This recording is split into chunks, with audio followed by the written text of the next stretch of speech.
It is game week. Beat Ohio State again. It's actually year 6. 2020 we had this. January 2020 we launched the slogan. It's been winning ever since. We're not stopping. It's going to be 5 in a row. We're going to change it from Bosa to Bo, and then the S can turn to a 5, Jack. Bosa, comment. This is our week. Go as heavy and as hard in the comments. Comment as aggressively as you expect the Michigan football team to play this week. Let's get some Bosa. Just put out the good vibes. It's all about the vibes. It is all about the vibes in beating Ohio State again. 5 straight this Saturday. Let's go on to the show. Ohio State's wide receiver injuries are the talk of the town, the talk of the college football world. And is Ryan Day just playing coy? Is he doing a little load management, right? Carnell Tate, Jeremiah Smith did not play on Saturday against Rutgers. And for Tate, it's 2 games in a row that he has not been in the lineup for Ohio State. With that, Julian Salen barely threw the ball. It was like 13 of 19 for 170 yards, something like that. A couple touchdowns. But nevertheless, it was not like 22 of 24 for like 290 and 3 touchdowns like he has done previously. Now, out there on the Twitter streets, Austin Ward, who I don't know is that good of a guy. There's a lot of rumors out there about him and NIL deals and stealing, whatever that was from last year. But nevertheless, they still have him on the radio in Columbus. And the tweet here was that he said on his morning podcast with Zach Boren, former Ohio State player, we all know the Boren family, very confident Jeremiah Smith will play against Michigan, but it's unclear about Carnell Tate. So even with Tate missing the last couple of games and Smith missing last game, this is potentially the most potent wide receiver duo in all of college football. Maybe that's not even a potential. Maybe that's just the answer here. Combining for nearly 110 catches. Quick math, I think that's 108. 1,600 yards. Tate's been more of the long threat, right? 18 yards per catch, where Smith has the more touchdowns. This duo is frankly unstoppable until they beat Michigan, right? Remember, these guys plus Emeka Egbuka, who might be a top 5 wide receiver in the NFL in the entire league as a rookie this year. He was on that team last year with these 2 superstar wide receivers, and they did nearly nothing, which we'll show you here in a moment. But we had our staff meeting this morning here on a Monday, planning stuff out, content for college football week for Thursday with Thanksgiving. What are we going to do, et cetera, et cetera. And they got this guy, Billy Beebe. He's hosting an Ohio State show for us, been with the company for about a year, maybe 7 months, 8 months now, right, Jack? I don't know.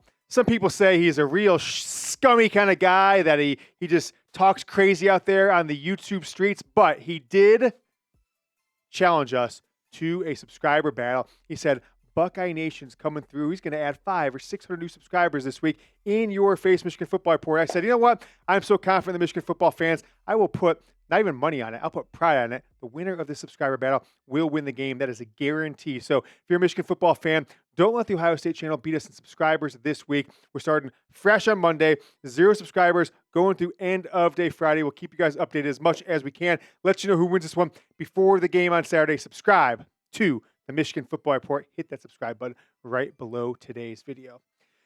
Continue to talk about these injuries for this game. It's looming large on both sides of the ball. Michigan had a few guys out, which we'll talk about later in the show on Saturday's game, that were kind of eye-opening, kind of unexpected. A lot of rumors out there. But Jeremiah Smith, he was on the field last year. So even if he's fully healthy, what are they going to get? He had a touchdown early, but overall, only 5 catches for 35 yards. Carnell Tate, he was their number 3 option last year for the most part in that wide receiver group, but he had the most catches, and I believe that's the most yards, right? Because Emeka Egbuka had 51 yards for this Ohio State football team. So 2 wide receivers, both hobbled. If Tate doesn't play and Smith does, certainly it's an advantage for Michigan, all right? And I don't think Michigan fans need to feel bad or need to feel cheap about a potential win if, for instance, Smith plays, but you just can tell he's clearly hobbled, or Tate doesn't play, or whatever combination of them not being at their best. Because think about the last few years for Michigan, right? 4 straight wins. 2022, no Blake Corum. 2023, no Jim Harbaugh. 2024, you had both Colston Loveland and Will Johnson, right? A top 10 pick and a guy who should have been a top 10 pick, but these injury rumors are out there. Clearly they were fake. Didn't play in this game. So I will have absolutely no sympathy for Ohio State if either of these guys don't play, and if it ultimately leads to a 5th straight loss for them. Ohio State will have plenty of excuses. First it was the snow, then it was the flu, then it was the cheating, counter stealing, whatever it was. It's always an excuse with Ohio State. And I'm going to ask you guys this question. I would like for you two on Monday here to give me your score predictions. I'm probably not going to give mine until later in this week. I don't know, maybe Wednesday, maybe Thursday. I want to get it right. I want to hear what you guys think. Go down in the comments, give me your score prediction, and, of course, who is going to win this monumental game as Michigan goes for 5 straight against Ohio State. Talk about Max Bredeson, right? Michigan's 2-time captain. Jim Harbaugh always talked about how we love the Bredeson family, and Max has been a force, playing better than ever this year with supporting the running attack, as always, being one of the more reliable blockers when he's in there for pass plays, making sure that Bredeson doesn't get his head taken off, and more. Now he's catching the ball. Will he play on Saturday? I'll tell you more in a second. But I've been all over the internet streets trying to find you guys the best deals. How about this Mays Jordan t-shirt? Jordan brand Mays t-shirt with a Michigan across the front.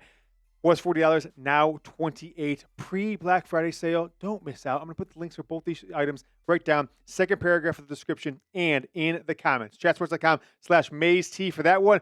This one's still on sale. And the price is as good as it's been. I bought it.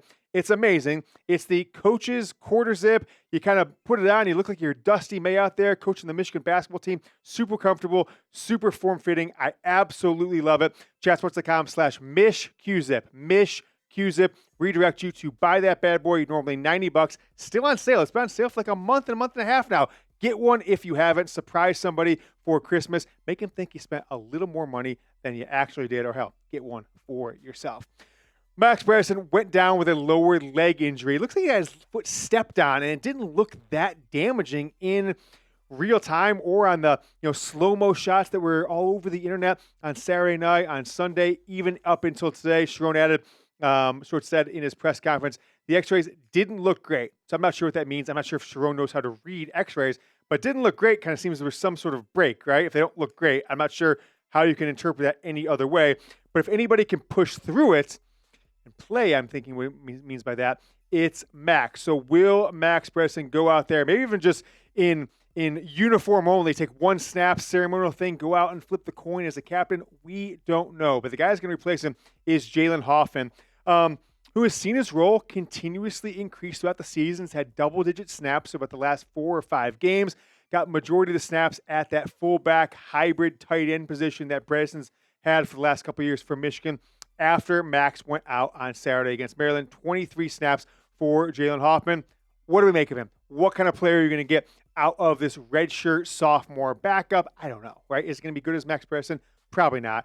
Will it be massively detrimental to Michigan's offense? I mean, it certainly could, right? What if you're in a situation where it's 4th and 1 at the 46-yard line, Michigan goes for it, Bredeson normally, boom, hit a guy, hit a linebacker, create a little crease there, get the first down.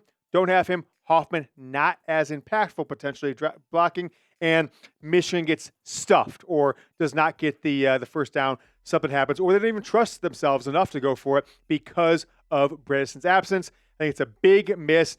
Look, I'm going to say this. Go back to, I'm not telling Max Bredeson to do anything he doesn't already want to do. I'm certainly not saying get yourself further injured, because Michigan could be playing, for several more months, a couple more months into January if things go well. They win this game and continue on winning. So don't get hurt.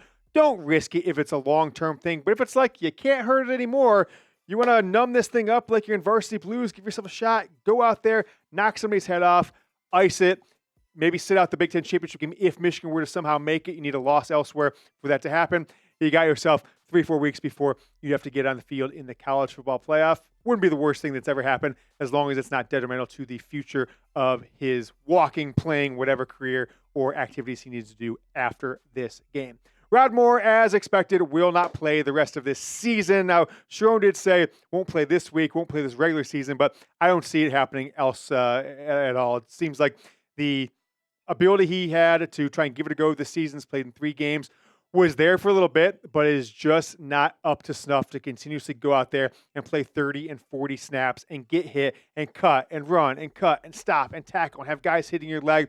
That injury has been too much, and he's got the option here that if he doesn't play anymore, he could even play up to 1 more game, that'd be 4 for this year, that he could petition the NCAA for a 6th season and get a medical redshirt, given that he already missed a full year in 2024 and now would be for 2025 due to injury concerns. I'm guessing the NCAA would give him that extra year, but he may just decide that, look, I'm going to go and take my shot at the NFL or whatever has life has in store for him after playing college football at Michigan. Whichever it is, if he comes back, boom, we love to have him if he's healthy. If not, go be great in the NFL. Go do what you need to do after playing Michigan football, because you, sir, are a national champion and, of course, had the play to win the game in 2023. Let's talk about these games. 2021, you had an 8-game losing streak to Ohio State. You're coming off the Corona year with no game, and Michigan's having a turnaround season, the season that we'd hope for every single year under Jim Harbaugh. You're feeling good about the running game. You're feeling good enough about Cade McNamara. You're feeling great about Hutchinson and Ajabo and the pass rush. Even though Ohio State had a redshirt freshman quarterback tearing it up, throwing the ball over the field, the best wide receiver group in college football, who does that sound like? That sounds like Julian Sayin. That sounds like this wide receiver group. Maybe Michigan doesn't have as good of a wide receiver group or a pass rush on the outside, but maybe they've got just as good of running backs. I'm not sure how it'll shake out with Jordan Marshall and others. But from those 4 games, 21, 22, the Don game, 2023 national championship season, and last year's 13-10 upset win in Columbus, which one of those games is your favorite, your number one, your most memorable? I mean, for me, Jack, it's really tough to say. I mean, it's almost impossible.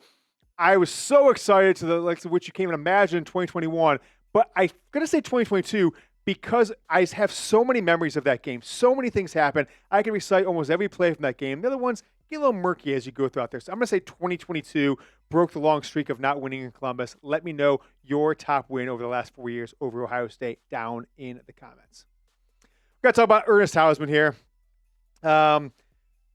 I don't know what to make of this, and I've gotten, I think, credible information, but it's just not a subject I don't even want to talk about in length or even speculate, which normally I might do. But Hausmann was, from Africa, was adopted as a young kid. His parents, had AIDS, and it was a really crazy situation, and got adopted, came to Nebraska, was raised by a family there, went to school there for a year, transferred to Michigan. So had his life in a pretty good spot and is on track to have the potential to be a millionaire, be in the NFL, but took a trip back to his native country earlier this year. And from the sounds of it, I remember, if you guys remember, it was one of the games early in the year. He was on like College Game Day, or it was Big Noon, which one of them. And his adopted mother said, Ernest kind of said that he was mad at us about adopting him, and then he starts posting this religious things. A lot of speculation out there that he's kind of wants to go do something else other than football, and the push towards religion and the podcast is all part of that. And not making the trip out to Maryland may have been part of it as well. Right? He's not hurt. Didn't make a trip as a 2-year starter, as a guy who's been in this roster for 3 years, as one of the leaders, maybe the best 2 or 3 players on this entire defense. Rumored to left the team. I don't think that's true anymore, right? I never actually said it or speculated myself. I'm just kind of reading the tea leaves out there. He put a tweet out there that seems to be indicating that he will play, right? Put this out on Sunday morning. And he says, welcome. Crazy week last week, but want to say thank you for your patience. His calling has been presented to me. I just want to know that we are not together just because. And then he continued on. We are a team that's supposed to be combined for greatest purpose of God's, et cetera, et cetera, et cetera. But ended that with, I thought that he may be here somewhere, Jack. Did I miss that? They said go blue or the game or something like that. Oh, okay, got it. So we didn't have enough room to put it on there. But at the very end of the tweet, he said hashtag go blue. I think the most important part of it was hashtag the game, which leads me to believe that he will play on Saturday, but I don't know. I'm not sure. I think it would be a bad decision by him, right? You played football for majority of your whole life, right? Since you're probably in middle school or earlier. You played in high school. You played at Michigan. You're a national champion. See things through, right? You had one of the games of your career last year against Ohio State. You had 8 tackles. You had 1.5 tackles for losses. See things through with your teammates. Right? You're never going to get another chance again in your life to be a part, like Bo Schembechler says. You might go on in football or in his house, but you might change things. You're never going to play for a team ever again. You might play for a contract. You might play for yourself. You might play for your stats. You might be playing for one coordinator coach, but you will never be part of a team like you have the opportunity to finish out here at Michigan over your 3 years and beat Ohio State again. So I implore him, I encourage him to play. If he doesn't, that's, I guess, his choice. I won't agree with it, but I think this will be the last time we talk about it. We're not going to go and speculate if he decides just to not play for non-injury reasons. That's going to be his choice. I think be a bad one if he decides to, but people have their decisions in life, and he would have to live with that. And hopefully, if it would be the right decision for what he wants to do in his future. Reminder, don't let us lose to Ohio State on YouTube. Subscribe to the channel. Let's beat Ohio State again on the field on YouTube and have ourselves a great week. We'll be back with another video on Tuesday. Video every single day this week. Till then, go blue.